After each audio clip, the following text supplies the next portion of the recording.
Hunters, I hope आप सभी की पढ़ाई काफ़ी ज़्यादा शानदार चल रही होगी और उसी शानदार पढ़ाई को और ज़्यादा शानदार बनाने के लिए हमने एक सीरीज़ स्टार्ट की थी। सीरीज़ थी हमारी इन्वायरमेंट की, जिसमें हम शंकर आईएएस बुक को कवर कर रहे थे। चैप्टर नंबर 6 एनर्जी के बारे में सब कुछ हम प्रीवियस वीडियो में कवर कर चुके थे। और आज हमें क्या पढ़ना है? आज हमें हवाओं से बातें करनी है। मतलब जो हवा में जो एनर्जी है, जो विंड में एनर्जी है, जब हमारी एयर मूव कर रही है तब जो एनर्जी क्रिएट हो रही है उसका हम यूज़ करेंगे अपने लिए। क्योंकि देखो भाई, हम ह्यूमन हैं और ह्यूमन की टेंडेंसी होती है कि वो भाई सेल्फिश होता है, अपने बारे में उसको सोचना ही होता है। तो ह्यूमंस ने क्या करा, हमने सोचा कि क्यों ना हम विंड का भी यूज़ करें अपने फ़ायदे के लिए। इसीलिए हमने क्या करा था कि हमने कुछ टेक्निक्स बनाई थी जिससे कि हम क्या कर सकते हैं, जो विंड है उसकी एनर्जी को खुद के लिए यूज़ करेंगे और एक रिन्यूएबल एनर्जी का एक फॉर्म बनाकर तैयार कर दिया। तो ये हमने कैसे किया, कैसे हम करते हैं, ठीक है, हमें क्या यूज़ होता है, क्या नहीं होता, ये सारी चीज़ें आज इस वीडियो में हम देखने वाले हैं। क्या क्या देखेंगे?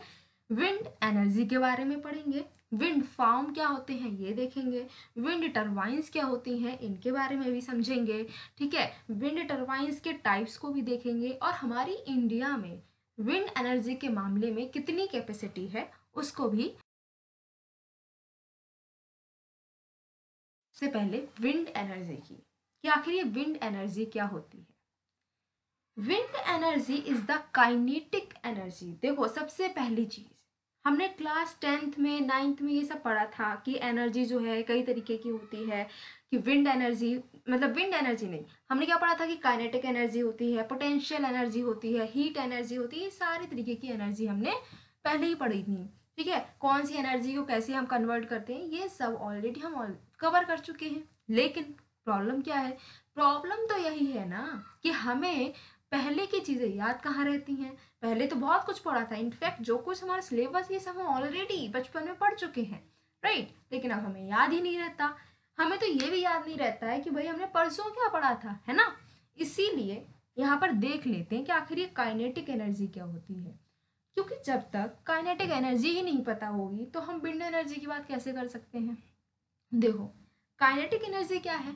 जब मूवमेंट, किसी भी चीज़ की मूवमेंट के बाद में जो एनर्जी प्रोड्यूस होती है उसको हम बोलते हैं काइनेटिक एनर्जी, ठीक है। अब जैसे किसी ने आपको एक तेज से थप्पड़ लगा दिया, ठीक है, तो वो थप्पड़ लगा गाल पर पड़ेगा तब क्या होगा? साउंड एनर्जी बनेगी, ठीक है, हीट प्रोड्यूस होगी तो हीट एनर्जी बनेगी। और थप्पड़, जो करारा थप्पड़ बहुत तेज से चलकर आया था ना, वो क्या थी? काइनेटिक एनर्जी थी, जो चलकर आ रहा था, मूवमेंट हुआ था। समझ में आया? काइनेटिक एनर्जी क्या होती है? जो मूवमेंट से एनर्जी प्रोड्यूस होती है। अब आगे पढ़ते हैं विंड एनर्जी के बारे में।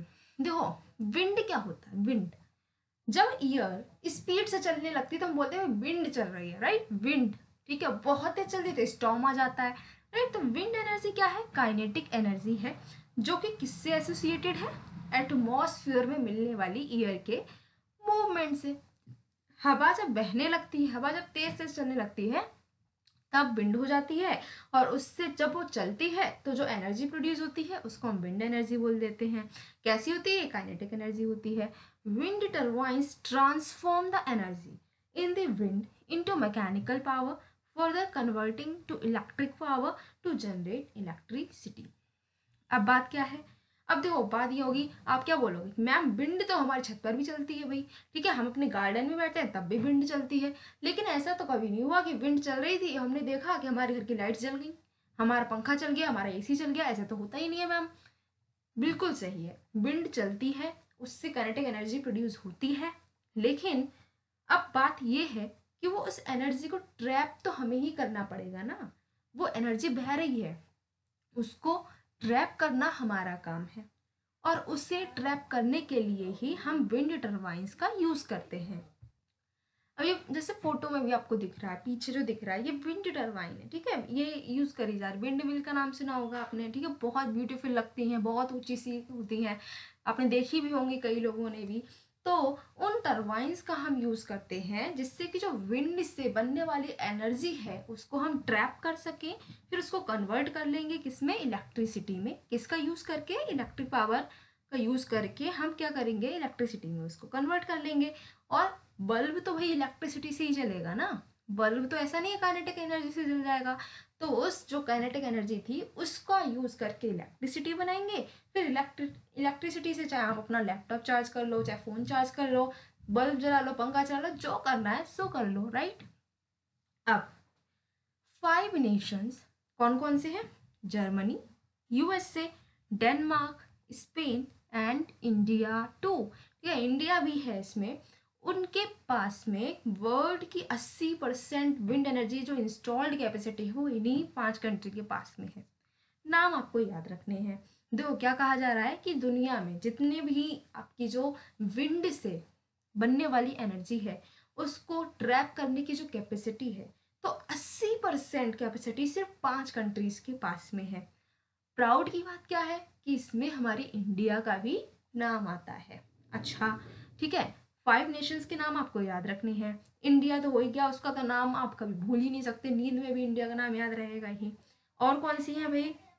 यूएसए, डेनमार्क, स्पेन, जर्मनी, बस इतना याद रखना है। ओके, दूसरे टॉपिक पर हमने 5-6 टॉपिक देखे थे ना स्टार्टिंग में जिनके बारे में हमें पढ़ना है। विंड एनर्जी के बारे में हम ऑलरेडी समझ चुके हैं, अब देखते हैं विंड फॉर्म के बारे में। ठीक है, a wind form is a group of wind turbines in the same location used for production of electricity. अब देखो कोई एक जगह है, ठीक है, उस एरिया में एक स्पेसिफिक लोकेशन है, उस एरिया में क्या करा है हमने, बहुत सारे विंड टर्बाइन्स लगा रखे हैं और उनका यूज़ हम क्यों कर रहे हैं? इलेक्ट्रिसिटी को बनाने के लिए। तो उसको हम बोल देते हैं विंड फार्म। ठीक है, वैसे आपने नॉर्मली भी फार्म का नाम सुना होगा, वहाँ पर कई फार्म में जो है खेती हो रही है। पोल्ट्री फार्म में क्या होता है भैया, मुर्गी उर्गी पाले जा रही हैं। ठीक है, तो ऐसा क्या मतलब एक जगह ऐसी स्पेसिफिक जगह जहाँ पर किसी न किसी चीज़ का प्रोडक्शन होता है। ऐसे ही होता है विंड फार्म। विंड फार्म में क्या होता है? इलेक्ट्रिसिटी का प्रोडक्शन हो रहा है, किसकी हेल्प से? विंड की हेल्प से, और वो भी कैसे? विंड टर्बाइन्स की हेल्प से। ठीक है, विंड टर्बाइन्स की हेल्प से हम क्या कर रहे हैं? विंड एनर्जी बना रहे हैं और इलेक्ट्रिसिटी का प्रोडक्शन हो रहा है किसी एक स्पेसिफिक लोकेशन में, उसको बोलते हैं विंड फार्म। मतलब क्या? एक ऐसी लोकेशन है जिस पर कई सारे टर्बाइन्स आपने लगा रखे हैं, विंड टर्बाइन्स, और वो क्या कर रहे हैं? आपकी इलेक्ट्रिसिटी को प्रोड्यूस कर रहे हैं। A wind farm can be located on shore and off shore. ठीक है, अब क्या कह रहे हैं? जो विंड फार्म है उसको आप ऑन शोर भी लगा सकते हैं, ऑफ शोर भी क्या लगा सकते हैं। अच्छा मैम आपने ये क्या बता दिया, ऑन शोर ऑफ शोर, ये क्या होता है भाई? मुझे तो समझ आया नहीं। नहीं समझ आया तो आप समझ लो। देखो ऑन शोर विंड फार्म्स क्या होते हैं? ऑन शोर, देखो ऑन का मतलब क्या होता है? किसी चीज के ऊपर होना, राइट। ऑफ का मतलब होता है किसी चीज से दूर हो जाना। तो ऑन शोर का मतलब क्या है? जो शोर के ऊपर है, मतलब कि लैंड पर है। ठीक है, ऑन शोर का मतलब क्या है? जैसे होता है ना बीच होते हैं आपके, जो बिल्कुल आपका जो ओशन है उसके किनारे वाली जो लैंड होती है, ठीक है, उसके ऊपर लैंड पर अगर आपने लगाए हैं ये विंड टर्बाइन्स, जो फार्म बनाए हैं लैंड पर है, तो क्या है? वो ऑन शोर है। ऑफ शोर की बात क्या है? जो वाटर बॉडी के अंदर जाकर बनाए हैं, मतलब जो लैंड है उस वहां पर, उसके बाद में क्या होता है? पानी शुरू हो गया, तो पानी के अंदर जाकर कहीं पर लगाए हैं, ठीक है, उधर लगाए हैं, दूर है, शोर से दूर है, तो उसको बोलेंगे ऑफ शोर। ठीक, ऑनशोर विंड फॉर्म्स क्या लिखा है कि operate on land where the wind tends to be strongest.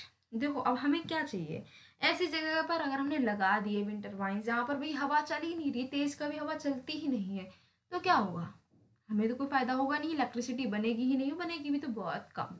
ठीक है, हमें चाहिए कि ज़्यादा इलेक्ट्रिसिटी बने, तो उसके लिए ऐसी जगह पर लगाना होगा जहाँ पर जो विंड है वो स्ट्रॉन्गेस्ट हो, स्ट्रॉन्गेस्ट। ठीक है, बहुत ज़्यादा तेज विंड चलती हो, वहाँ पर हम ये लगाएंगे। ठीक है, The turbines of onshore wind farms are less expensive and easier to set up, maintain and operate than offshore turbines. अब आपको यहाँ पर ये चीज़ याद रखनी है कि अगर आप जो टर्बाइन्स हैं उसको ऑन शोर लगाते हो, ठीक है, लैंड पर लगाते हो, शोर के पास में लगाते हो, तो ये आपको थोड़ा सा सस्ता पड़ जाता है। ठीक है, इसको लगाना भी आसान होता है, मेंटेन करना और चलाना भी आसान होता है। किसके कंपैरिजन में? जो ऑफ शोर टर्बाइन्स लगाएंगे। ऑब्वियस सी बात है, कोई काम आप ज़मीन पर खड़े होकर कर लो, कोई काम आप पानी में जाकर करोगे, तो कौन सा ईजी रहेगा? जो ज़मीन पर है, ज़्यादा स्टेबल रहेगा, राइट? वही यहाँ पर लगाना है, कोई याद करने की चीज़ है ही नहीं।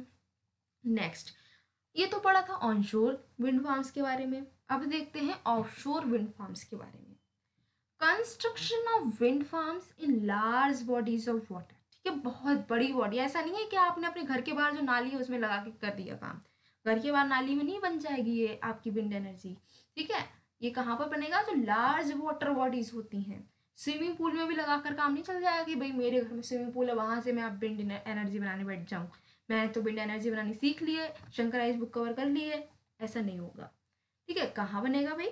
जहाँ पर बहुत पानी है, बड़ी बड़ी वाटर बॉडीज में, जैसे ओशन हो गया, सी हो गया, ऐसी जगह पर बनता है, ठीक है। अब जो है ओशन है, सी है, जो लार्ज वाटर बॉडीज है, उसके अंदर आपने लगाया, मतलब अंदर, इसका मतलब ये मत समझ लेना कि पानी के अंदर डुबो दिया है, नहीं। जो उसका मतलब बेस रहेगा वो पानी के अंदर होगा, बाकी तो हवा तो ऊपर चलेगी ना, तो वो तो ऊपर ही होगा, ठीक है। Offshore wind farms are more expensive, obviously वही, वो वाला सस्ता है तो ये महंगा ही होगा। आ गया नेक्स्ट चीज, विंड टरबाइन समझ ली, ठीक है, विंड फार्म समझ लिए। अब आखिर ये काम कैसे होता है, ठीक है, हमने बड़ा सा एक लगा दिया विंड टरबाइन, बन कैसे रही है एनर्जी, हमको ये समझना है ना, हमें तो हर चीज समझनी, डिटेल में समझना है। तो विंड टरबाइंस जो है वो कैसे काम करते हैं, अब ये देख लेते हैं। Wind turbines convert the kinetic energy in the wind into mechanical energy. ये भी याद रखने की चीज है कि कौन सी एनर्जी किस में कन्वर्ट हो रही है। तो विंड टरबाइंस क्या करते हैं, जो काइनेटिक एनर्जी है, ठीक है, जो मूवमेंट से बनने वाली एनर्जी है, उसको मैकेनिकल एनर्जी में कन्वर्ट करते हैं। और ये जो मैकेनिकल एनर्जी है, इसको हम यूज कर सकते हैं स्पेसिफिक टास्क को करने में, जैसे कि ग्राइंडिंग ग्रेन, ठीक है, पंपिंग वाटर है उसको पंप कर रहे हैं, या फिर जो ग्रेन्स हैं उनको पीस दे रहे हैं, या फिर जनरेटर्स, ठीक है, उनको चलाने में काम आ रहा है, जिससे कि इलेक्ट्रिसिटी बन सकती है। और यहाँ पर हम किसका काम कर रहे हैं, यहाँ पर हम काइनेटिक एनर्जी जो है विंड टरबाइन से काइनेटिक एनर्जी को मैकेनिकल एनर्जी में कन्वर्ट करके जनरेटर को कनेक्ट कर देते हैं इससे। भैया हमें क्या करना है, इलेक्ट्रिसिटी बनानी है ना। अब हमें ऐसा तो है नहीं ग्रेन्स को ग्राइंड करना है कि पानी को पंप करना है, नहीं जी, हमें करना है इलेक्ट्रिसिटी बनानी है। तो हम क्या करेंगे, जनरेटर को कनेक्ट कर देंगे इससे। जनरेटर क्या करेगा, अभी जो मैकेनिकल पावर बनी इसको इलेक्ट्रिसिटी में बना ही देगा, बस हो गया काम समाप्त, ठीक है। मोस्ट टरबाइंस जो हैं उनके 3 आपके ब्लेड्स होते हैं, ठीक है। देखो पीछे आपको दिख भी रहा है, इसको याद करने की जरूरत है क्या, नहीं, सामने देख लो 3 ब्लेड्स हैं इस टरबाइन में लगे हुए। तो यही कहा गया है, energy in the wind turns 2 और 3 propeller like blades around a rotator that is connected to the main shaft. अब ये 3 ब्लेड पीछे दिख रहे हैं, ठीक है, ये क्या है, एक रोटेटर से कनेक्टेड है, बीच में देखो कनेक्टेड है, जहां पर तीनों ये ब्लेड कनेक्ट हो रहे हैं उसको क्या बोल रहे हैं, रोटेटर। रोटेटर क्या है, एक मेन शाफ्ट जो लंबा से नीचे डंडा दिख रहा है इससे कनेक्टेड है, ठीक है। अब क्या होता है, जो रोटेटर है वो तीनों जो आपके ब्लेड्स हैं इनको रोटेट करता रहता है, फिर वो जो आपकी मैकेनिकल पावर बनी वो जनरेटर तक जाती है, फिर इलेक्ट्रिसिटी बन जाती है, ठीक है। Wind turbines are mounted on a tower to capture the most energy, ठीक है, at 100 feet 30 meters or more above ground they can take advantage of faster and less turbulent wind। ये चीज़ आपको क्यों बताई गई है, अब देखो आप कहीं एडमिनिस्ट्रेटर बन गए, आपके यहाँ पर टरबाइंस लगी हैं, ठीक है, लेकिन लोग क्या कह रहे हैं कि सर टरबाइंस तो लगी हैं, ठीक है, लेकिन हमारा फ़ायदा नहीं हो रहा है, इलेक्ट्रिसिटी ज़्यादा बनती ही नहीं है, हमने टरबाइंस लगा ली फिर भी इलेक्ट्रिसिटी ज़्यादा बन नहीं रही है। अब आपको देखना कि भाई आखिर क्या प्रॉब्लम है, आप गए, आपने देखा कि जो टरबाइंस है बहुत छोटी छोटी लगी पड़ी हैं, ठीक है, उनकी हाइट ज़्यादा नहीं है, इसी वजह से इलेक्ट्रिसिटी नहीं बन रही ज़्यादा, क्योंकि यहाँ पर क्या लिखा है, साफ साफ लिखा है कि कम से कम 30 मीटर लंबा शाफ्ट होना चाहिए, 30 मीटर की ऊंचाई पर ही वो कैप्चर हो पाएगी। 3 main variables determine how much electricity a turbine can produce. अब ये चीज़ आपको याद रखनी है, क्या याद रखना है, ऐसी कौन सी 3 चीज़ें हैं जिस पर ये डिपेंड होगा कि भाई आपकी जो टरबाइन है उससे कितनी ज़्यादा इलेक्ट्रिसिटी बनेगी, क्योंकि हमें तो देखना है ना, हमें ज़्यादा से ज़्यादा इलेक्ट्रिसिटी चाहिए है। तो हमें 3 बातें ध्यान रखनी होंगी अगर हमें ज़्यादा इलेक्ट्रिसिटी चाहिए है तो। क्या क्या है वो? पहली चीज़ कि विंड की स्पीड कितनी है, ठीक है। तो ऐसी जगह पर लगाओ जहाँ पर ज़्यादा स्पीड आती हो, पता चले विंड की स्पीड है ही नहीं, वो आपके जो ब्लेड है वो कभी घूमे ही नहीं, तो इलेक्ट्रिसिटी बनेगी ही कैसे, ठीक है। स्ट्रॉन्गर विंड्स जो होती हैं वो ज़्यादा से ज़्यादा एनर्जी बनाती हैं। विंड टरबाइन जो है इलेक्ट्रिसिटी को किस स्पीड पर बनाता है? जब आपकी जो विंड है वो 4 मीटर से 25 मीटर तक 1 सेकंड में चलती हो, ठीक है।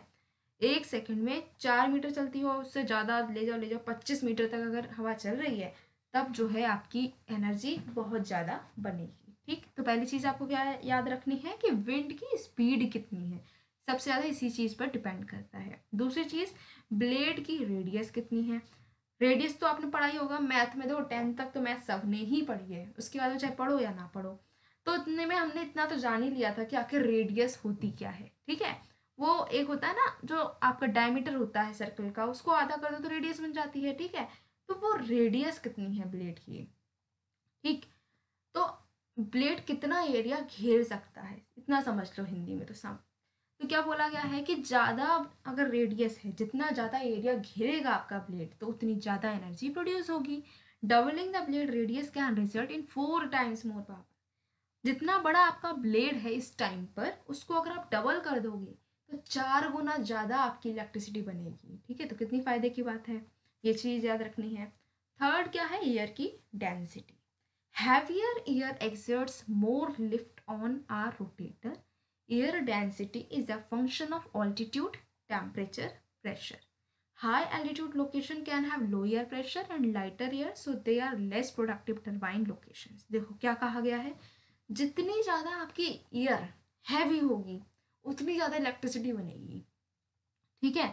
एयर की जो डेंसिटी है वो किस किस चीज़ पर डिपेंड करती है कि कितनी ऊंचाई है, ठीक है, टेम्परेचर वहाँ का कितना है, कितना प्रेशर बन रहा है। तीनों चीज़ें आपने ज्योग्राफी में अच्छे से अब तक तो पढ़ ही चुके होंगे, नहीं पढ़ी है तो पढ़ लेना, ज्योग्राफी जब हम पढ़ेंगे तब पढ़ लेना। तो ये क्या कहा गया है, अब आपसे क्वेश्चन पूछा जा सकता है कि अगर हमें टरबाइन लगानी है, विंड टरबाइन लगानी है, तो हमें पहाड़ों पर लगानी चाहिए या फिर प्लेन्स पे लगाना चाहिए। आपका आंसर क्या होगा? आप सोचोगे भाई विंड टरबाइन ऊंचे पे लगानी थी, तो पहाड़ पे तो ऊंचाई पहले ही होती है, विंड टरबाइन ऊंचे पे लगाएंगे और ऊंची हो जाएगी तो भाई और इलेक्ट्रिसिटी बनेगी। आंसर आपका बिल्कुल गलत हो जाएगा। ऐसा नहीं है कि पहाड़ों पर लगाते ऊंचाई पहुंचेगी तो और ज़्यादा एनर्जी बनेगी, बिल्कुल नहीं। पहाड़ों की जो हवा होती है वो हल्की होती है, वो उसमें लेस डेंसर होती है, ठीक है। जब डेंसर, उसमें ज़्यादा डेंसिटी नहीं है, एयर जो है हमारी हल्की है, तो क्या होगा कि हमारी जो इलेक्ट्रिसिटी है वो कम बनेगी। इसीलिए डेंस हैवी एयर हमें कहाँ मिलेगी? हैवी एयर क्या होता है, उसमें ह्यूमिडिटी ज़्यादा हो, पानी के पास में, राइट। तो सी लेवल के पास में डेंस हैवी एयर मिलती है, इसीलिए हम शोर, जो शी शोर होते हैं उसके पास में ये लगाते हैं। आपका ये आंसर बिल्कुल क्लियर। अब बात करते हैं विंड टरबाइंस लगाने का। हमने सोच ही लिया है तो किस तरीके की विंड टरबाइंस लगानी है, ठीक है। जैसे हम लोग कोई शॉपिंग करने जा रहे हैं, मान लो आज आपको एक फ़ोन खरीदना है, तो एक फ़ोन खरीदते हैं तो उससे पहले 10 तरीके फ़ोन के बारे में सारी डिटेल निकालते हैं ना, कौन सा फ़ोन अच्छा है, सारे फीचर सब निकाल कर देखते हैं कि कैसा है। फिर उसको देखने के बाद फिर कहीं जाकर उसको सिलेक्ट करते हैं। अब जब बात यहाँ पर टरबाइंस की हो रही है, विंड टरबाइन, इसमें इतना हैवी इन्वेस्टमेंट भी हमें करना पड़ेगा, इतना सब रिसर्च करा कि कहाँ लगानी, कैसी लगानी है। तो ये भी देख लेते हैं कि कौन कौन सी होती हैं, तभी तो चूज़ करेंगे कि कौन सा बेस्ट रहेगा हमारे लिए। तो विंड टरबाइंस जो है वो 2 तरीके की होती हैं। एक होती है हॉरिजॉन्टल एक्सिस, ठीक है, दूसरी होती है वर्टिकल एक्सिस। दोनों के बारे में पढ़ लेते हैं। हॉरिजॉन्टल एक्सिस कौन सी होती हैं? A horizontal axis design has 2 or 3 blades that spin upwind of the tower. A horizontal axis machine has its blades rotating on an axis parallel to the ground. अब ये जो आपको पीछे जो आपको विंड टरबाइन दिख रही है, ये हॉरिजॉन्टल एक्सिस नहीं है, ठीक है। ये कौन सी है? Vertical axis. हॉरिजॉन्टल एक्सिस कैसी होती है? जो आपका शेफ्ट है, ठीक है। तो ये जो ब्लेड दिख रहे हैं ये सामने की तरफ आपको दिख रहे हैं, ठीक है। ऐसा लग रहा है कि आप सामने खड़े हो, आपको देख रहे हो, लेकिन हॉरिजॉन्टल में कैसे होंगे, जो ब्लेड घूमेंगे वो किसको देख रहेंगे, ऊपर स्काई को, ठीक है, स्काई की तरफ देखेंगे, और जो ग्राउंड है उसके पैरेलल होंगे, हॉरिजॉन्टल, ठीक है, ग्राउंड के पैरेलल घूमेंगे, ठीक। दूसरी चीज है वर्टिकल, जो सामने आपको दिख रहा है, वर्टिकल क्या है, ग्राउंड पर परपेंडिकुलर होते हैं, ऐसा लगता है सामने देख रहे हैं, ठीक है। The vertical axis turbine has its blade rotating on an axis perpendicular, ठीक है, यही हमने अभी देखा था। This direct type turbine turns relatively slowly but yields the high torque, ठीक है। ये देखो, जो हॉरिजॉन्टल वाली होगी ना वो तेज से घूमेगी लेकिन इलेक्ट्रिसिटी कम बनेगी, ये वाली भले ही धीरे धीरे इसके ब्लेड टर्न हो लेकिन इलेक्ट्रिसिटी जो है वो ज़्यादा बनती है इसमें। इसीलिए इसमें क्या, इसको हम कैसे यूज़ कर सकते हैं, जो ग्रेन्स होते हैं उनको ग्राइंड करने के लिए, वाटर को पंप करने के लिए, और भी बहुत सारे टास्क हैं। But its slow rotational speeds are not optimal for generating electricity. Electricity बनाने के लिए क्या चाहिए होता है कि हाई स्पीड होनी चाहिए, इसकी स्पीड हाई नहीं होती है, इसीलिए इलेक्ट्रिसिटी अगर आपको बनानी है तब आप इसका यूज़ नहीं करेंगे, तब हॉरिजॉन्टल वाली यूज़ कीजिएगा। लेकिन अगर आपको क्या करना है, और कोई काम करना, वाटर को पंप करना है, या फिर आपको क्या करना है, ग्रेन्स को ग्राइंड करना है, तो ऐसे वाली जो है वर्टिकल विंड टर्बाइन, उसका यूज़ किया जाता है। Vertical axis turbines do not take advantage of the higher wind speed at higher elevation above the ground vis-a-vis horizontal axis turbines। जो vertical axis turbine होती हैं वो हाई स्पीड पर, ऊंचाई पर हाई स्पीड में जो हवा चल रही है उसका ये यूज नहीं है। उसमें हमारा पोटेंशियल कितना है, ठीक है, हम कितनी ज़्यादा इस विंड एनर्जी को ट्रैप कर सकते हैं। The National Institute of Wind Energy has recently launched Wind Energy Resource Map of India at 100 meters above the ground level on online Geographic Information System platform। क्या लिखा है, बोला गया है कि जो नेशनल इंस्टीट्यूट है विंड एनर्जी का, उसने एक विंड एनर्जी रिसोर्स मैप जो है 100 मीटर के जो ग्राउंड लेवल है उससे 100 मीटर अबव पर हमारी जो कितनी विंड एनर्जी के रिसोर्सेज हैं उसका एक मैप इन्होंने लॉन्च कर दिया है। उसमें क्या बात की गई है, उसमें बताया गया कि हमारा जो पोटेंशियल है विंड एनर्जी के मामले में वो है 302 गीगावाट। याद रखना है आपको क्या, कि हमारी जो विंड एनर्जी पोटेंशियल है 100 मीटर अबव ग्राउंड, ठीक है, कितनी है, 302 गीगावाट। अब बात करें कि अब इंडिया की बात हो रही है, तो इंडिया में पर्टिकुलर किस प्लेस पर सबसे ज़्यादा विंड एनर्जी मिलेगी हमें, गुजरात, ठीक है, गुजरात ऐसी जगह है, गुजरात ऐसी स्टेट है जहाँ पर सबसे ज़्यादा आप विंड एनर्जी को ट्रैप कर सकते हो। उसके बाद कर्नाटक, फिर महाराष्ट्र, आंध्र प्रदेश, ठीक है, ये चीज़ें याद रख लो जीके में, गुजरात, कर्नाटक, महाराष्ट्र, आंध्र। विंड एनर्जी के टारगेट क्या है, 60,000 मेगावाट, ऐसे याद नहीं करना है, तो 60 गीगावाट 2022 तक बनाने हैं एंड 200 गीगावाट भी 2022 तक बनाने हैं।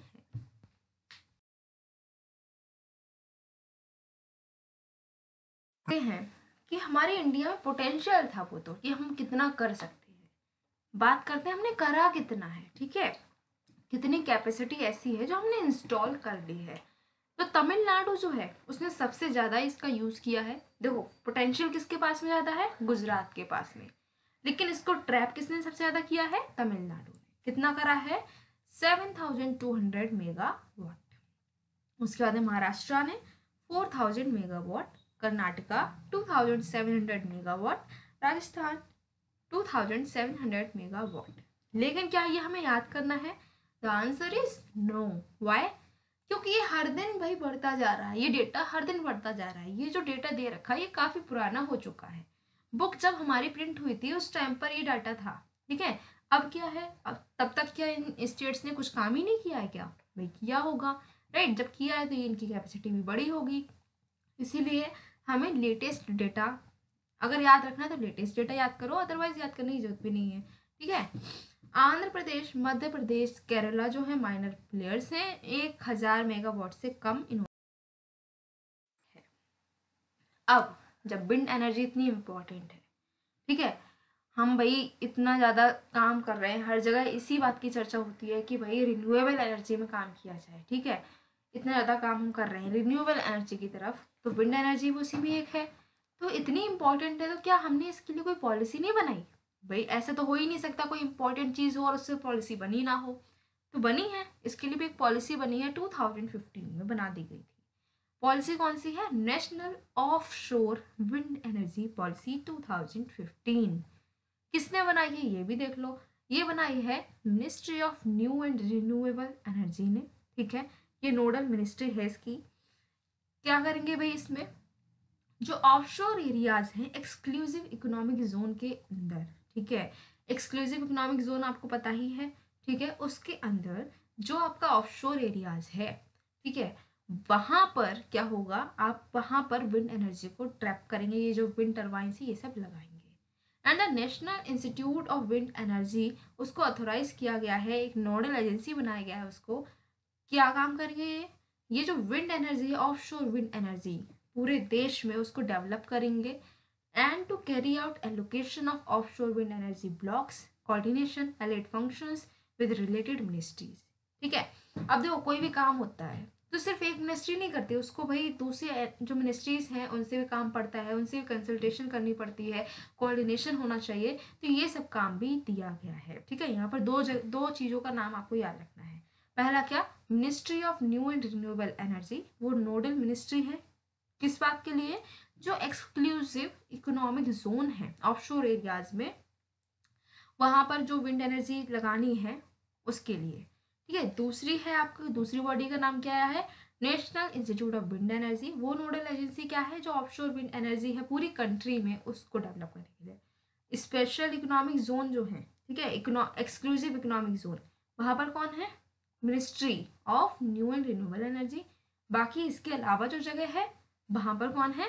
National Institute of Wind. It would pave the way for offshore wind energy development. अब इससे होगा क्या? क्यों बनाई पॉलिसी, क्यों ये बॉडीज को हमने काम दिया है कि भाई आप नोडल एजेंसी हैं? इसलिए दिया है जिससे कि जो ऑफशोर विंड एनर्जी है उसका डेवलपमेंट हो सके, ठीक है। हम ऑफशोर विंड पावर प्रोजेक्ट से उनको लगा सकें, रिसर्च कर सकें, डेवलपमेंट कर सकें, ठीक है। पानी के अंदर जो है कैसे हम वहाँ पर इंस्टॉल करेंगे ये सब देखना पड़ेगा ना। ऐसे थोड़ा ना गए भाई एक विंड टर्बाइन ले गए बस लगा दी, ऐसे तो नहीं होगा। सारी सर्वे करेंगे, रिसर्च करेंगे, तब जाकर वहाँ पर जो कमी है उसको कैसे पूरा करें। ये सब करने के बाद में कहीं जाकर विंड टर्बाइन को इंस्टॉल करेंगे। तो ये सब काम कैसे हो पाएगा? इसी पॉलिसी के अंडर किया जाएगा, ठीक है। कहाँ पे करा जाएगा? पानी में, या फिर जो आपकी कंट्री का स्पेशल इकोनॉमिक जोन है 200 नॉटिकल माइल्स का, ठीक है, सीवर्ड। जैसे लैंड, मेन लैंड होता है, उससे जो सी है, फिर मेन लैंड के बाद में सी स्टार्ट हो गई, तो लैंड पर खड़े होकर आप देखो 200 नॉटिकल माइल्स तक का जो एरिया आपको दिखेगा सी में, वो होता है आपका एक्सक्लूसिव इकोनॉमिक जोन, ठीक है। वहां पर कैसे इंस्टॉल की जाएगी वो इस पॉलिसी के अंडर ही कवर किया जाएगा। The policy will provide a level playing field to all investors, beneficiary, domestic, international, सबको। अब क्या करने वाले हैं? नेशनल विंड एनर्जी मिशन के बारे में पढ़ने वाले हैं। जब ये बुक प्रिंट हुई थी तब ये जो मिशन है इसको प्रपोज किया गया था कि भाई ये मिशन लाना चाहिए। अब आ गया है नहीं आ गया है, ये पास हुआ था या नहीं हुआ था, आपको कमेंट बॉक्स में तुरंत बताना है, ठीक। लेकिन ये क्या प्रपोजल था इसको देखते हैं। Initiated the process of establishing national wind energy mission. भैया नेशनल लेवल पर एक विंड एनर्जी मिशन होना चाहिए, ये कहा गया इसमें। अब जो मिशन है, देखो इन्होंने कहा तो बात ये हुई कि ये मिशन आके लाएं क्यों, क्या फ़ायदा है हमें इससे। तो इन्होंने बताया, क्या कहा? इन्होंने कहा कि अगर हम मिशन लाते हैं तो क्या होगा। पहली बात जो 12th प्लान था हमारा, ठीक है, उसके टारगेट्स को हम अचीव कर पाएंगे, एनर्जी को हम रिन्यूएबल एनर्जी से जनरेट कर पाएंगे, ठीक है। दूसरी चीज़ जो इशू हैं, जो चैलेंजेस हैं विंड सेक्टर में, जैसे कि प्रिसाइज रिसोर्स का असेसमेंट नहीं हो पाता कि कहाँ पर हमारी विंड एनर्जी है वो सबसे ज़्यादा मैक्सिमम है, कहाँ पर लगाना चाहिए विंड टर्बाइन को, वो यहाँ से इम्प्रूव हो जाएगा, टेक्नोलॉजी इम्प्रूव हो जाएगी, ठीक है। अच्छे से हम ग्रिड्स को लगा सकते हैं, मैन्युफैक्चरिंग बेस बन जाएगा, और विंड सेक्टर में हम एडवांटेजेस जो भी क्रैक कर पाएंगे वो सारे एडवांटेजेस हमें मिल सकते हैं। और इसी के साथ में भाई विंड एनर्जी से कोई भी क्वेश्चन आ जाए हम टैकल करने के लिए बिल्कुल तैयार हैं, ठीक है। बिल्कुल महामहिम बन चुके हैं किस सेक्टर में, विंड एनर्जी के सेक्शन में, जो कि अगर हमारे जो एग्जाम से रिलेटेड कोई भी क्वेश्चन होगा तो उसको अब हम बिल्कुल अच्छे से टैकल कर सकते हैं। अगर ऐसा है, आपको अच्छे से समझ में आया है विंड एनर्जी, तो आपको क्या करना है, चैनल को सब्सक्राइब करना है, वीडियो को लाइक करना है और शेयर करना है। सो गाइस, मिलते हैं नेक्स्ट वीडियो में नेक्स्ट टॉपिक के साथ में। Till then keep your knowledge treasure hunting on.